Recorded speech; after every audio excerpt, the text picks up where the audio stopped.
I think, AT, were you kind of screaming at the TV?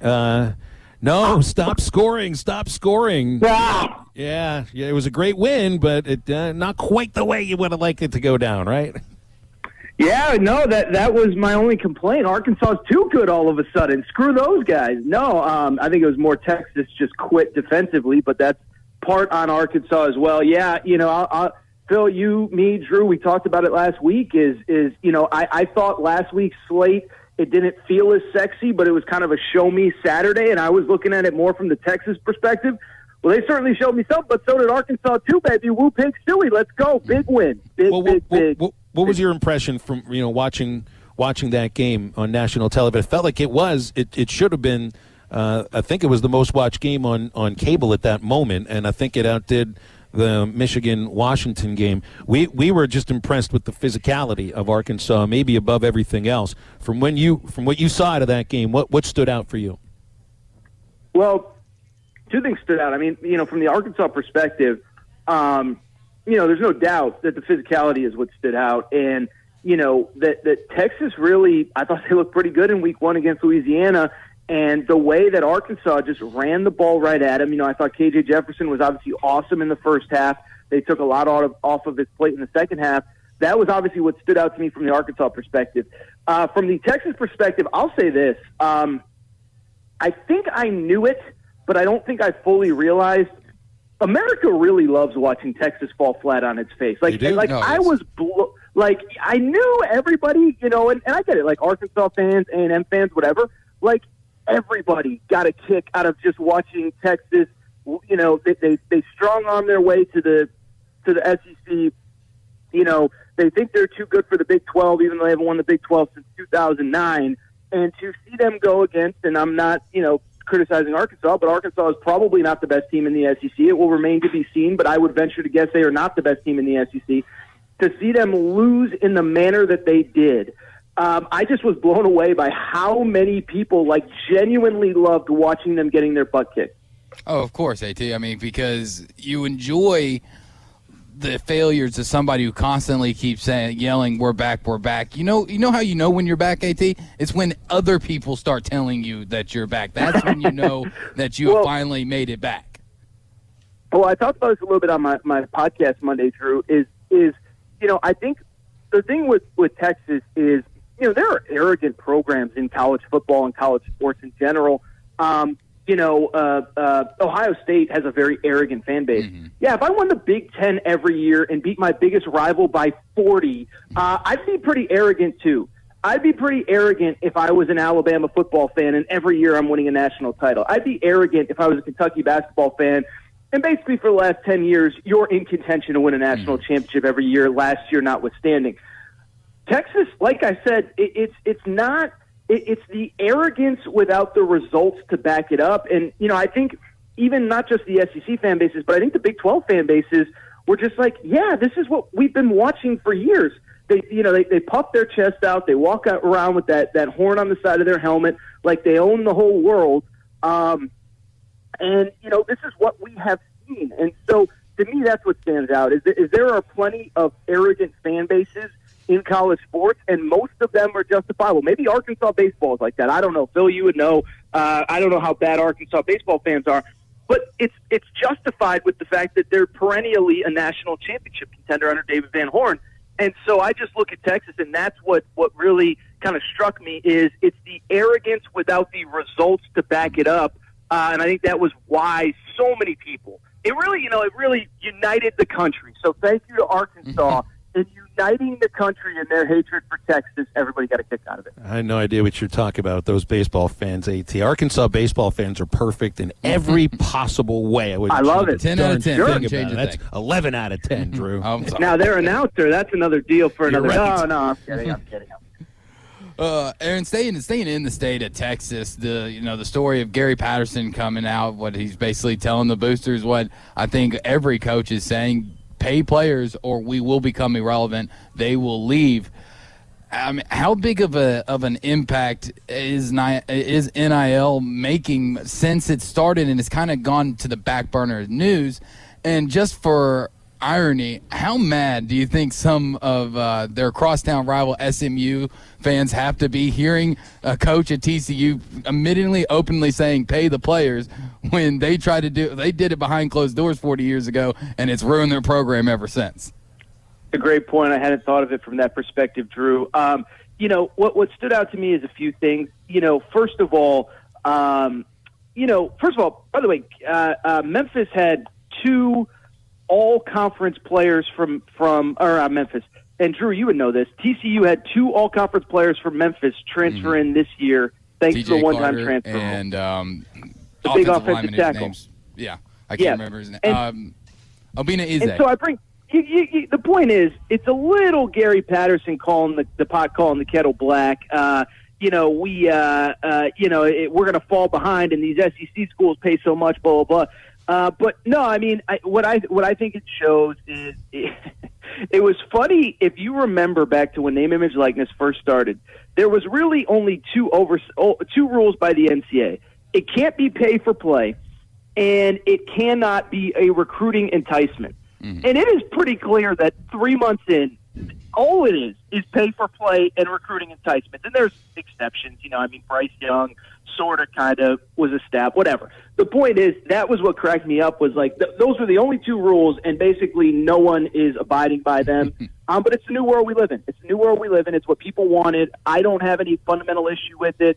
I do think it's going to be interesting. I'll say this, is that sometimes, narratives get a little bit overblown, and there was a lot of talk about how is it going to impact the locker room and all that kind of stuff. I will be curious when, what if Quinn Ewers doesn't work out at Ohio State? I would love to know, does it really matter in that locker room? Do guys care that the fourth-string quarterback is making a crap ton of money while the team's struggling and the guys that are out on the field are not? I don't know.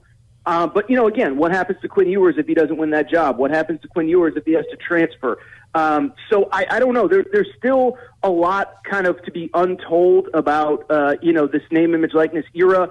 It was time. I have no fundamental issue with it. But the idea that we were ever going to stop it from being a recruiting enticement and stop it from being pay for play was ridiculous. And now we're seeing the byproduct of it, where you have coaches like Gary Patterson flat out saying, if we don't pay our guys, somebody else will. Well, I think also the world we live in is that high school players are going to play for coaches they want to play for, not necessarily going to go, here's where I think I'll make the most money. They're still choosing based upon relationships. At least that's what I hear, when I'm reading stories about kids that are being recruited and why they're making their decisions. So, with that said, and I want to transition that into this, conversation about USC, because, the whole thought is, Los Angeles, so much money to be made there. And really, that's supposed to be the real professional team, though. They're bigger than the Rams and bigger than the Raiders. But you got to have the right coach. And Clay Helton was not the right coach. And now we get to live through the next 3 months of Urban Meyer every single week with that look on his face saying, there's zero chance that's going to happen, and all of this anticipation about the next USC coach. Man, that's just going to dominate for the next 2-3 months. There's zero doubt. And, that was something that I was on. I was watching that game on Sunday. I was like, this guy's not going to make it 16 weeks, let alone a 4-year rebuild. Because, and I'm guilty of this as well, is I think we all thought, well, come on, he's got Trevor Lawrence and the division's down and the Texans are bad. And what do we know about the Colts? All that stuff. And, I bring it up because, I don't think I realized how bad the situation was and how bad that team is.